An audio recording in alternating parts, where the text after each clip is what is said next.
So talagang punish ka. You cannot bid for any government projects or government supplies.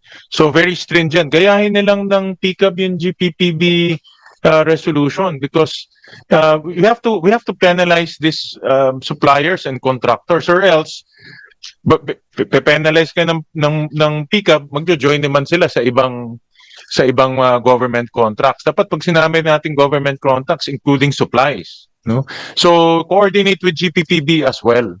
Kung binad nyo, dapat ban na rin sa kanila. In the same manner, pag naban sa kanila, ban na rin sa inyo. Eh ganun din, pag na-blacklist sa public works, dapat kayo din mag-blacklist. Bakit ganun ito, mga blacklisted sa public works, hinahayaan ng DTI, ng SIAP? Anong klase yun? And unfortunately, Madam Chair, napupunta pa sa ibang departamento. Imagine, construction firm, nasa DOH, nasa DepEd.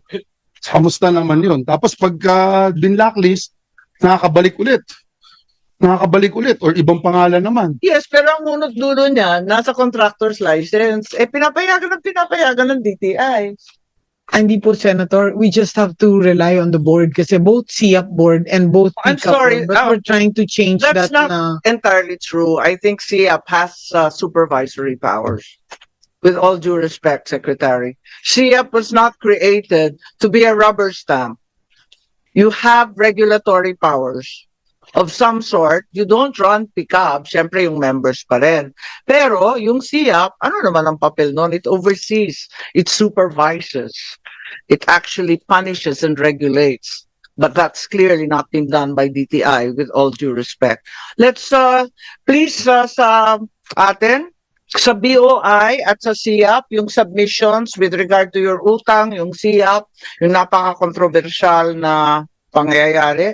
Yung old rules, if you can give me the SIAP as well as the PICAB para maintindihan ko kung bakit nangyayari ito. At ngayon, mapunta tayo sa CDA. What's the status of the financial assistance for 2024 and 2025? Yusek Raquepo. Yeah, good afternoon, Madam Chair. How much is the allocation? Has it all been disbursed? It's for I have 95% and 98%. Magkano ba siya in the first place?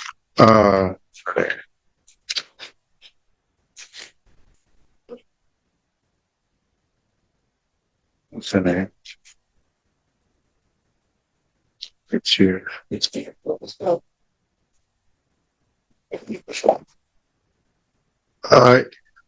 Madam Chair, it's 204 million and 128 million for Teka, which is which? the capability enhancement for micro Teka, and small 2024 to 2025. 2024. Magkano? 204 million, O Madam Chair. tapos, The utilization rate is 95.4%. teka, yung 204 na yan, puro training yan. Ang sinasabi ko, financial support lang. Financial support is 128 million for Oh. micro and small, and we have 98% utilization of that. That's 2024. How much did you get for 2025? 2025. 65. Wala. 65 million for 2025. Yun lang. Yes. No, kasi ang iniiyak lagi, Secretary, sa CDA, ang laging iniiyak ng mga co-op, puros training, wala namang financial support. Pinagpipilitan i-merge at saka i-activate yung mga micro and agricultural co-ops, pero wala namang tulong na binibigay. Kasi nga kaliit-liit nitong budget ninyo para sa financial support. We do have, Puro training lang eh. besides training, Madam Chair, we do have incentives for mergers and consolidation. I understand, but then you still need to give them seed capital of some sort. There are very many small ones. Pinilit ninyo mag-merge, hindi naman tinulungan sa kapital. Actually, meron kaming programa na Ang dami pong reklamo, maabot sa akin. Ako rin ang chairman ng co-op eh. Sige po, we'll look into that, Madam Chair. But Saan namakmak yung reklamo po sa akin? Okay, why is there no approved locally funded project under 2026 NEP? Are there no proposals derived from CDA? Wala kayong locally funded kahit isa? Wala Actually, kayong... Senator, he's just new. He was newly No, I know. appointed. He's Ilocano, I know him. Yes, and they reported to me before. Yeah, he's my neighbor in Ilocos Sur. Yeah. Opo. We still don't have that, Madam Chair, but You should. It's not included in the 2026 NEP. Bakit wala kayong locally funded ni isa? yeah, Myla. meron daw pero hindi na-approve, Madam Chair. Hindi in-approve ng DBCC. DBM. Myla, bigay mo nga sa akin. Si ASEC ni Myla. O yun. Ay, Oo. Lahat yan mga suki ko, Secretary. Okay. pero for Oh. 2025, meron pong binigay si Senator Win Kaya nga. sa Valenzuela. Kaya nga tinatanong ko, magmakaawa kayo ulit? Kasi wala nga rito. Amendments. Depende. Salamat Depende kung sino naglagay. Pag si Senator Win, Pag si Senator Win, amendment ba o insertion? majority, so amendments. Hindi intriga yun. Totoo yun. Okay, Coconut Farmers Industry Development Fund. Ano na nangyari rito? Anong status? How many cocoa farmers co-ops have now been accredited? Encompassing what percentage of the entire population of cocoa farmers? Uy, tulungan mo naman ASEC nila, oh. Yes, ma'am. Yeah, the project is ongoing, No, I'm asking for a number, please. number. Ito. Hindi, kasi masyado nang matagal yan eh. Nakakaawa na yung mga cocoa farmers, di ba? Yeah. Kababasa nila, bilyon-bilyon yung pera nila, wala namang umaabot sa kanila. Puro training lang kasi kasi we're not allowed to give to the farmers. Yeah. Before we give we're looking at the figures, Madam Chair, but the CFIDP, the Coconut Farmers Industry Development Program, ang assistance lang po ng CDA is limited to trainings again. Kaya nga, so there's no actual grant or subsidy given to them. But it's also your duty to organize the co-ops of the cocoa farmers. Yes, Hinihingi ko lang yung number. Ilan na ba na-organize ninyo? Kasi kapagal-bagal niyan. Ayun, sa 2023, 2024, 2024. we have already organized 804, Madam Chair, since 2022. 804, 804 ilan po member? 18,330. 18,300. How many do you have to go? What's the total world? What's the entire world of cocoa farmers? Correct. Di ba milyones yan? Ang target natin is 50,000. 018. The target in terms of number of coconut farmers, Madam Chair, is 50,000. So, 18,330 pa lang yung Organized. naging members ng cooperatives. Although our strategy is to join existing cooperatives instead, so that instead of organizing. Sorry? There are not very many in existence. Konti lang ang cocoa farmers. Alam ko walang cocoa farmers sa Ilocos Sur. Ganun pa man, kinakailangan i-organize sila. Ang tagal-tagal na nito eh. What we encourage instead, Madam Chair, is to join existing co-ops. Tapos yung pondo, ibigay dun sa co-op na yun for Understood. coconut farmers. 50,000 is still nowhere near the entire 50,000 required. Tagal-tagal Yeah, yeah. na ito. So may timeline ba yan? When do you expect to We hope to encompass complete it? that by next year, Madam Chair. Kailan pa yan matatapos? 2026? 2026, Madam Chair. Sure ka ha? Ay, So- 2028 daw. 2028. I'm sorry. 2020. What happened to the unobligated allocation of 2023? 226 yung COCO fund at saka yung 167 million ng 2020. Pinalik namin sa Oh my gosh. government. Nagsoli kayo sa treasury? Yes, your Naku, ang yaman Madam ninyo, Chair. ha? What's the reason for the consistently low utilization rate of the coconut fund? late yung releases, Madam Chair. Yeah, I keep hearing that. But that was late in 2023, November na yun, di ba? Yeah, At yes. saka 2024. Yes. Eh ngayon, na-release na ba yan? 2025? Na-release Kailan? by July. So wala na yung excuse na yon. So we're hopeful that this will be faster. Is that correct? Yes, Madam Chair. We Tapos na ba yung CDA tower? not yet, Madam Chair. It's So- 72% completed. So how much to become 100% completed?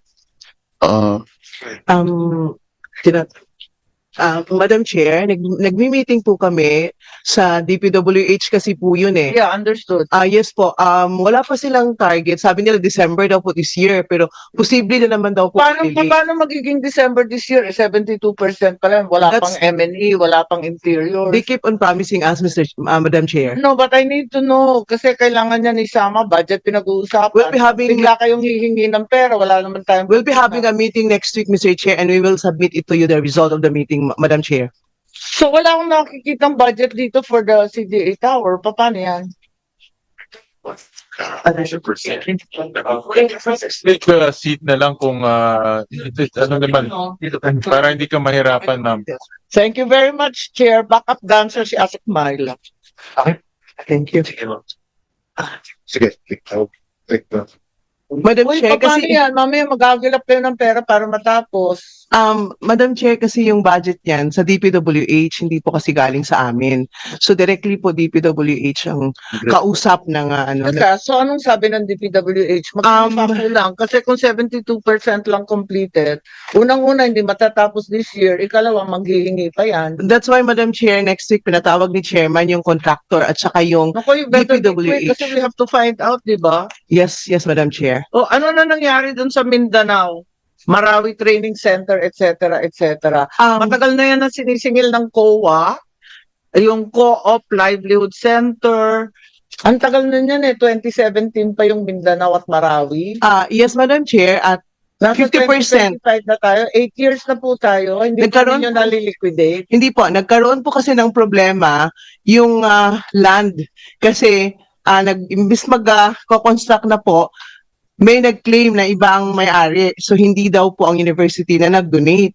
So, nagkaroon ng problema. Ngayon, ang sabi ng DBM, yung last po na meeting with DBM, tapusin na nila yan, paluwalan, then ano na lang daw, i-bill Ano sila. nangyari sa pera?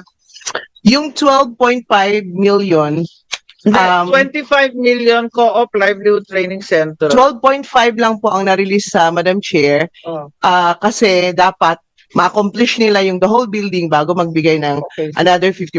Sige, if you can just submit explanations for all of Yes, this. we will do that, Madam Hindi Chair. ko pa rin naintindihan yung Coco Farmer. Ano yung eksaktong numbers. Yes, but we will do that, Madam Chair. Alright. Tomorrow po, we'll send it to you. Nako. Thank you, Madam Chair. Yes, Senator Madam Joel. Chair, if I may, Madam Chair, I just would like to raise two things, if I may, because I have another scheduled meeting, and with the indulgence of our chairperson.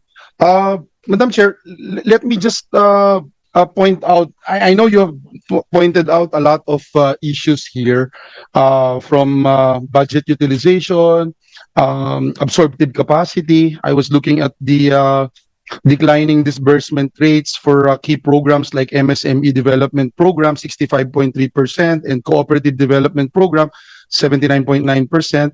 So we wanted to find out yung measures, Madam Secretary, being implemented to improve yung fund utilization.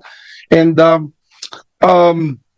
I also wanted to point out, and this was raised a while ago by our distinguished chairperson of the Senate Committee on Finance, when we tackled the budget of the Civil Service Commission.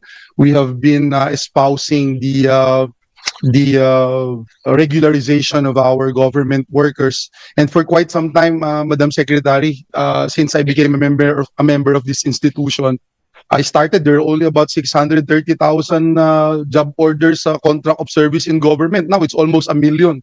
Hindi ko alam, kahit na every year I keep on raising it. I look at the Department of Trade and Industry. There's 2,143 job order contract of service, and if you look at the unfilled positions, 934 po yung unfilled positions in 2024. In fact, very high yung vacancy dun sa Design Center of the Philippines and the BOI. I hope we address these issues. Another thing that bothers me, Madam Chair, is yung program decrease ng MSME Development Program, 8.6% in 2026. Although nag-increase yung Investment Promotion Program na 31.5% increase. But if you look at the Malikhaing Pinoy Program, kalahati po yung binawas, Madam Chair, no? Considering that the creative economy contributed 7.3% of our GDP. And then you have the SSF, yung shared service facility. This is close to my heart because I've seen how it works in my province, in Bulacan.